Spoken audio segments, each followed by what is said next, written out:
आपके साथ कभी ऐसा होता है क्या कि आप अपनी बात कहना चाहते हैं और आपको समझ में नहीं आता कि अपनी बात किस तरह से कहें? This is a very important tip for public speaking. अक्सर ऐसा क्यों होता है?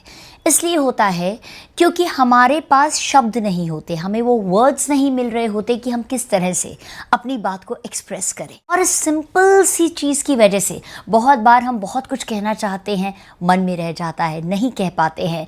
इस तरह से हमारी कई बार प्रोग्रेस रुक जाती है या फिर हम अनकॉन्फिडेंट लगते हैं। ऐसा इसलिए होता है क्योंकि हम पढ़ते नहीं हैं या फिर सुनते कम हैं।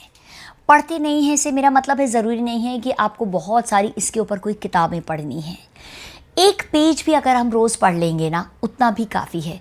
क्या हो रहा है कि धीरे धीरे हमारी रीडिंग की हैबिट कम होती जा रही है और कंजम्पशन की ज़्यादा होती जा रही है। कंजम्पशन मतलब अब आप जैसे मेरी रील भी देख रहे हैं तो कंज्यूम ही कर रहे हैं ना, लेकिन इससे आपको फ़ायदा मिलेगा। देखिए, सुनिए, लेकिन साथ में पढ़ना मत छोड़िए। चाहे वो एक पेज न्यूज़पेपर का हो, चाहे वो कोई भी किताब हो, anything what you like to read, what you love to read, please include it every day in your routine. जब हम पढ़ते हैं तो क्या होता है, कई वर्ड सबकॉन्शियसली जो है हमारे दिमाग में बैठते जाते हैं।